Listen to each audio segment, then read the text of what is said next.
మీ మోకాళ్ళు త్వరగా అరగకుండా ఉండాలి అంటే రోజు మీరు తినే ఫుడ్‌లో ఇవి ఉన్నాయేమో ఒక్కసారి చెక్ చేసుకోండి. గ్లూకోజమన్ 1500 mg, కాంట్రాక్టిన్ 1200 mg, collagen 40 mg, curcumin 1500 mg, boswellia serrata 250 mg, pinus gerardiana bark extract 100 mg, piperine 15 mg, vitamin C 80 mg. అంటే ఇవన్నీ సెపరేట్ వైటమిన్స్‌లా తీసుకోవాలా? ఎక్కడ దొరుకుతాయి? మనం తినే ఫుడ్‌లో దొరుకుతాయా ఇవి? ఇవి అన్ని తినే ఫుడ్లో దొరకవు. ఇప్పుడు ఫర్ ఎగ్జాంపుల్ కొర్కుమిన్ అంటే పసుపు నుంచి తీస్తారు, అది దొరుకుతుంది పసుపులో. వైటమిన్ సి కొంత ఫుడ్లో ఉంటుంది, కొన్ని ఫ్రూట్స్లో ఉంటుంది. ఈ పైనస్ జెరాడినా బార్కి ఎక్స్ట్రాక్ట్ అనేది ఒక చెట్టు బెరడు నుంచి తీసేది. తర్వాత బోస్వెలిసెరాటా అనేది కూడా ఒక చెట్టు మొక్క నుంచి తీసేది. ఆ తర్వాత గ్లూకోజమైన్ కాంట్రాక్టిన్ అనేది ఏంటంటే ఒక యానిమల్ సోర్స్ నుంచి తీసేటివి అనమాట. సో నేచర్లో సహజంగా దొరికేటటువంటి ఇంగ్రీడియంట్స్ ఇవన్నీ. అండ్ ఇవన్నీ మోకాలులో గుజ్జు అరిగిపోకుండా ప్రొటెక్ట్ చేస్తుంది. ఒకవేళ అరిగిపోవడం మొదలుపెట్టింది అనుకోండి, ఇమ్మీడియట్ గా అరిగిపోకుండా స్టాప్ చేస్తుంది అనమాట. అంటే ఇవన్నీ రోజుకి ఎంత మోతాదులో తీసుకోవాలి? సో ఇది ఫుడ్ ద్వారా తీసుకునేది పాసిబిలిటీ ఉండదు, ఈజీ కాదు. ఓకే. అందుకనేసి ఏం చేస్తారంటే సప్లిమెంట్ రూపంలో తీసుకుంటారు. ఆ సప్లిమెంట్ రూపంలో అంటే ఇది ఎలా దీన్ని ఫార్ములేట్ చేస్తారంటే సైంటిస్టు కొన్ని క్లినికల్ ట్రయల్స్ చేసి వాటిల్లో ఇవి ఈ విధంగా పనిచేస్తున్నాయని కన్క్లూషన్ చేసుకున్న తర్వాత వాటన్నిటిని కలిపి ఒక ప్రిపరేషన్గా చేసి ఆ తర్వాత మనుషుల మీద వాడి వాళ్ళలో కూడా తగ్గిందంటే ఆ తర్వాత దాన్ని బయటికి వదులుతారనమాట. అంటే మీ సప్లిమెంట్ రూపంలో అంటే 7 చెప్పినట్టున్నారు మీరు. 8 ఉన్నాయి మొత్తం. 8 వీటన్నిటి నుంచి దూరంగా ఉండి ఈ 8 బయట సప్లిమెంట్స్ కొనుక్కొని వేసుకుంటే గానీ ఈ జనరేషన్ కి మోకాళ్ళు అరగడం ఆగదు. అంటే దాంట్లో ఒక్కొక్కటి సపరేట్ గా కూడా వాడతారు. కానీ ఏంటంటే ఏదన్నా కణజాలము ఏదన్నా కండ్ అనేది కొంచెం డెవలప్ అవ్వాలా, కొంచెం స్ట్రాంగ్ అవ్వాలంటే ఇట్స్ లాంగ్ టర్మ్ ప్రాసెస్. అది ఏ ఒక్కదాన్ని తీసేసుకుంటే రాత్రికి రాత్రి డెవలప్ అయ్యే అవకాశాలు చాలా తక్కువ అన్నమాట. సో తొందరగా గుజ్జు కొంచెం పెట్టాలా, పూర్తిగా కరిగిపోకుండా కంట్రోల్ చేయాలా, తొందరగా నొప్పి తగ్గాలంటే 8 రకాల ఇంగ్రీడియంట్స్ ఒక ఫార్ములేషన్లో పెడితే ఎఫెక్టివ్గా పనిచేస్తుంది అనమాట. మరి ఇవన్నీ కలిపి దొరికే ప్రోడక్ట్ ఏదైనా ఉందా మార్కెట్లో? ఇది వచ్చి ఒక సప్లిమెంట్లో దొరుకుతుంది అనమాట. ఇవన్నీ కలిపి మనకు FSSAI అంటారు, food standard safety authority of India, వాళ్ళు అప్రూవల్ ఇచ్చినారు. వీటన్నిటిని కలిపి ఒక సాచెట్లో ప్రిపేర్ చేస్తారు. ఆ సాచెట్లో 8 రకాల ఇంగ్రీడియంట్స్ ఉంటాయి. 7.5 grams పౌడర్, 8 రకాలు ఉంటాయి అనమాట. దాన్ని మీకు నేను చూపించమంటే గ్రాండ్ వాక్. ఓకే.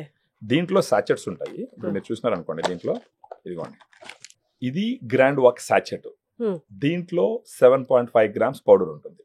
8 రకాలు ఇప్పుడు నేను ఏదైతే చెప్పినానో మీకు ఆ క్వాంటిటీలో 8 రకాల సప్లిమెంట్స్ దీంట్లో ఇవ్వడం జరిగింది. ఓకే. అన్ని కలిపి. ఓకే. దీన్ని రోజుకు ఒక సాచెట్ తీసుకోవాలి. ఉదయం కానీ మధ్యాహ్నం కానీ భోజనం తర్వాత. అంటే ఎవరు తీసుకోవాలి? మోకాళ్ళ నొప్పులు స్టార్ట్ అయిన వాళ్ళు, లేదంటే వెయిట్ ఎక్కువ ఉన్న వాళ్ళు, లేదా ఒక 40 దగ్గరకు వచ్చేసినారు, అప్పుడప్పుడు కూర్చొని లేస్తే నొప్పులు వస్తున్నాయి, మెట్లు ఎక్కితే నొప్పులు వస్తున్నాయి, ఉదయం లేచినప్పుడు మోకాళ్ళ నొప్పులు ఉన్నాయి, ఇలాంటి లక్షణాలన్నీ ఉన్నాయంటే అర్థం ఏంటంటే వాళ్ళకి గుజ్జు కరగడం మొదలు పెట్టిందని అర్థం. ఓకే. సో అలాంటి వాళ్ళు దీన్ని తీసుకుంటే గనక ఖచ్చితంగా వాళ్ళ మోకాళ్ళలో గుజ్జు పూర్తిగా కరిగిపోకుండా కంట్రోల్ చేస్తుంది, ఫర్దర్ గా గుజ్జు పెరుగుతుంది. ఇది FSSAI అప్రూవ్డ్. అవును, అంటే government approved. Government body approve చేసిన కాంబినేషన్. సో ఇప్పుడు మోకాల గుజ్జు అరగకుండా, ఇవేమి నొప్పులు లేకుండా ఫ్యూచర్ లో అరగకుండా ఉండడానికి కూడా ఇవి తీసుకోవచ్చా? ఖచ్చితంగా తీసుకోవచ్చు. ఇప్పుడు స్పోర్ట్స్ పీపుల్ తీసుకోవచ్చు, లేదంటే ఇప్పుడు వాకింగ్ చేస్తుంటారు, రోజు వాకింగ్ చేసే అలవాటు ఉంది, ఎందుకన్నా వెయిట్ తగ్గడం కోసం, లేకపోతే ఏదన్నా డయాబెటీస్ ఉండి వాకింగ్ చేయడము, లేదంటే ఏదన్నా బీపీ హైపర్ టెన్షన్ ఉండి వాకింగ్ చేయడము, అలాంటి వాళ్ళు మోకాళ్ళు విరివిగా వాడుతూ ఉంటారు. ఎవరికైతే మోకాళ్ళ మీద ఒత్తిడి ఎక్కువ పెట్టేటటువంటి పనిలో ఉన్నారో వాళ్ళు రాకపోయినా గానీ ప్రివెంటివ్ గా ఖచ్చితంగా తీసుకోవచ్చు. ఓకే. ఇది ఎలా తీసుకోవాలి, ఎన్ని రోజులు తీసుకోవాలి? మామూలుగా క్లినికల్ ట్రయల్స్ లో చెప్పింది ఏంటంటే 3 to 6 months తీసుకుంటే సిగ్నిఫికెంట్ గా తగ్గుతాయి నొప్పులు. 3 నెలల్లో నొప్పులు 3 నుంచి 6 నెలల పాటు వాడితే ఏమవుతుందంటే ఆ గుజ్జు పూర్తిగా కరిగిపోకుండా కంట్రోల్ చేస్తుంది, గుజ్జు ఫర్దర్ గా పెరిగేదానికి ఉపయోగపడుతుంది, అప్పుడు తగ్గుతుంది. కానీ డిఫరెన్స్ ఒక 1 month లోనే తెలుస్తుంది. ఒక 4 రోజుల పాటు వాడినారంటే వాళ్ళతో నొప్పి తగ్గడం వాళ్ళు గమనిస్తారనమాట. At least it takes 10 to 15 days time, ఒక 20 days టైం, అలా టైం పడుతుంది. అలా అయిందంటే అంటే ఒక 4 రోజులు కంపల్సరీ వాడాలి. వాడితే అప్పుడు వాళ్ళకి నొప్పి దగ్గర మొదలు పెట్టిందంటే దాని అర్థం ఏంటంటే ఒకటి వాళ్ళకి గుజ్జు కరిగిపోవడం కంట్రోల్ అవుతుందని, ఫర్దర్ గా గుజ్జు పెరగడం మొదలు పెట్టింది అనేసి వాళ్ళు గుర్తించాలి. 3 to 6 months వాడితే క్లినికల్ ట్రయల్స్ లో ప్రూవ్ అయింది ఏంటంటే 3 to 6 months వాడితే మంచిగా గుజ్జు పెరగడం జరుగుతుంది, తర్వాత గుజ్జు కరిగిపోవడం కూడా కంట్రోల్ అవుతుంది. అలాగని చెప్పేసి కొంతమంది సంవత్సరాల తరబడి వాడుకునే వాళ్ళు కూడా ఉన్నారు. ఒక క్లినికల్ ట్రయల్ మీరు చూసినారంటే 1 సంవత్సరం నుంచి 3 సంవత్సరాలు వాడారు అనమాట. 1 సంవత్సరం నుంచి 3 సంవత్సరాలు అది ఓన్లీ గ్లూకోజమైన్ 1500 mg, కానీ దీంట్లో 8 ఉన్నాయి. ఓన్లీ గ్లూకోజమైన్ 1500 mg 1 సంవత్సరం నుంచి 3 సంవత్సరాలు వాడి ఆపేసిన తర్వాత ఒక 5 సంవత్సరాల పాటు వాళ్ళలో మోకాళ్ళ మార్పిడి ఆపరేషన్ చేసుకోవాల్సిన అవసరం రాలేదు. అంటే ఈ సంవత్సరం నుంచి 3 సంవత్సరాలు ఎవరెవరైతే వాడినారో వాళ్ళలో గుజ్జు పెరగడం మొదలుపెట్టి ఆ తర్వాత పూర్తిగా ఆపేసినా కూడా 5 సంవత్సరాల వరకు ఆ పెరిగిన గుజ్జు వాళ్ళని కాపాడుకుంటూ వచ్చింది అనమాట.